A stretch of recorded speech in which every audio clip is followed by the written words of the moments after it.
আর আমাদের এখানে ঈদ, কুরবানির ঈদ সম্পূর্ণ শান্তিপূর্ণভাবে হবে। কোনো রকম কোনো ইনসিডেন্ট হবে না। তৃণমূল চেষ্টা করলেও কোনো ইনসিডেন্ট করতে পারবে না। নিশ্চিন্তে থাকুন।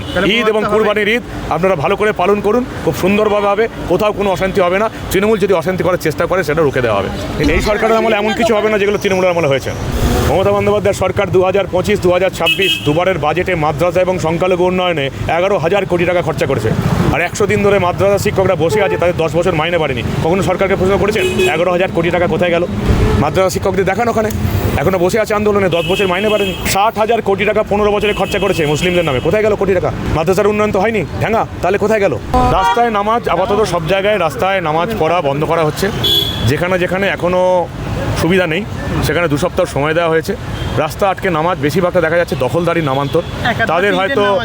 তাদের হয়তো মসজিদ আছে বা বাড়ি আছে, অন্য কোনো মাঠ আছে, কিন্তু দেখা যাচ্ছে তারা তৃণমূলী মুসলিম যারা আছেন তারা শুধুমাত্র নিজেদের রাজত্ব কায়েম করার জন্য, শুধুমাত্র দখলদারির জন্য বিভিন্ন জায়গায় রাস্তায় একদম দখল করে নামাজটা পড়তেন। আমাদের রাজ্য সরকার থেকে সেটা বারণ করা হয়েছে।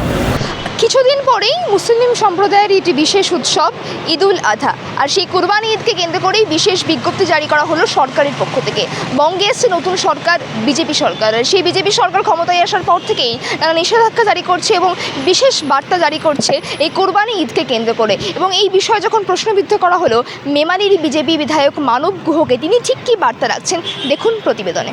বিভিন্ন জায়গায় গরু যাদের নিয়ে যাওয়া হচ্ছে তাদেরকে আটকানো হচ্ছে। এবারে কি বাংলায় কি গোহত্যা বন্ধ হবে? এই যে মুসলমানরা দীর্ঘ বছর ধরে তাদের ঐতিহ্য অনুযায়ী তারা দেখুন, আমাদের সরকার সব কিছু আইন অনুযায়ী করবে।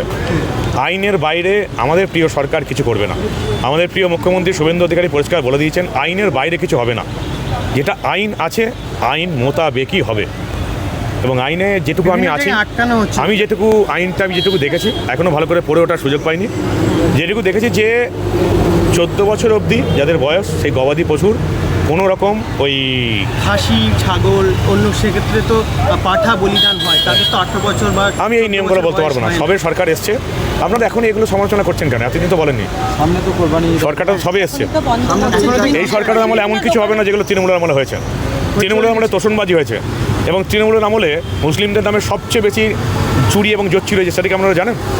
আপনারা এই প্রশ্নটা কখনো করেছেন যে মমতা বন্দ্যোপাধ্যায়ের সরকার 2025-2026 দুবারের বাজেটে মাদ্রাসা এবং সংখ্যালঘু উন্নয়নে 11,000 কোটি টাকা খরচা করেছে। আর 100 দিন ধরে মাদ্রাসা শিক্ষকরা বসে আছে, তাদের 10 বছর মাইনে বাড়েনি। কখনো সরকারকে প্রশ্ন করেছেন 11,000 কোটি টাকা কোথায় গেল? মাদ্রাসা শিক্ষকদের দেখান ওখানে এখনও বসে আছে আন্দোলনে, 10 বছর মাইনে বাড়েনি। 60,000 কোটি টাকা 15 বছরে খরচা করেছে মুসলিমদের নামে, কোথায় গেল কোটি টাকা? মাদ্রাসার উন্নয়ন তো হয়নি, ঢাঙ্গা, তাহলে কোথায় গেল? এই সরকার তো এখন 7 দিন হয়নি। এই সরকার 7 দিন হয়নি। আর আমাদের এখানে ঈদ, কুরবানির ঈদ সম্পূর্ণ শান্তিপূর্ণভাবে হবে। কোনো রকম কোনো ইনসিডেন্ট হবে না। তৃণমূল চেষ্টা করলেও কোনো ইনসিডেন্ট করতে পারবে না। পুরোটা শান্তিপূর্ণভাবে হবে এবং সেটা বিধায়করা নিজের নিজের এলাকায় দেখবে, যাতে সমস্ত ধর্মের সমস্ত অনুষ্ঠান যাতে শান্তিপূর্ণভাবে হয়। আমি আপনাদের কথা দিচ্ছি, এই রাজ্যে শুধুমাত্র হিন্দু ধর্ম নয়, কোনো ধর্মের কোনো অনুষ্ঠানে এখন আর কোনো অশান্তি হবে না। কারণ আমরা তোষণবাজি রাজনীতি করি না, উস্কানিমূলক রাজনীতিও আমরা করি না। ওটা তৃণমূল আমলে হতো, ওটা শেষ হয়ে গেছে। নিশ্চিন্তে থাকুন। ঈদ এবং কুরবানির ঈদ আপনারা ভালো করে পালন করুন, খুব সুন্দরভাবে হবে, কোথাও কোনো অশান্তি হবে না। তৃণমূল যদি অশান্তি করার চেষ্টা করে সেটা রুখে দেওয়া হবে। নিশ্চিন্তে থাকুন। রাস্তায় নামাজ আপাতত সব জায়গায় রাস্তায় নামাজ পড়া বন্ধ করা হচ্ছে। যেখানে যেখানে এখনও সুবিধা নেই সেখানে 2 সপ্তাহ সময় দেওয়া হয়েছে। রাস্তা আটকে নামাজ বেশিরভাগটা দেখা যাচ্ছে দখলদারি নামান্তর।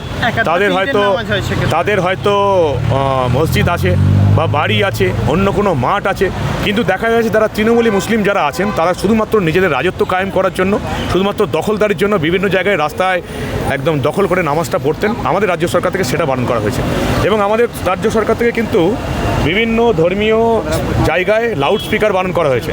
সেটা শুধু মসজিদের ক্ষেত্রে নয়, সেখানে বিভিন্ন মন্দিরের ক্ষেত্রে, বিভিন্ন জায়গাতে যেখানে যেখানে ধর্মীয় সংস্থান আছে, শুধুমাত্র হিন্দু নয়, হিন্দু, মুসলিম, খ্রিস্টান, তাদেরকে প্রত্যেককে বলা হয়েছে লাউড স্পিকার চালানো যাবে না। সমস্ত রকমের লাউড স্পিকার আপনারা ওই মন্দিরের মধ্যে বা মসজিদের মধ্যে বা ইয়ের মধ্যে ওটাকে আবদ্ধ রাখুন। এটা মানুষের স্বার্থ হয়েছে। আমাদের রাজ্য সরকার নিয়ম মেনে মানুষের স্বার্থে কাজ করছে। প্রশ্ন ঈদের জন্য তো কিছুক্ষণ বন্ধ, কিন্তু দুর্গাপুজোর সময় তো ঈদের রেড রোডে নামাজ হবে, এটা তো বলেই দিয়েছেন আমাদের মুখ্যমন্ত্রী। এটা তো বলার কিছু নেই। Thank you.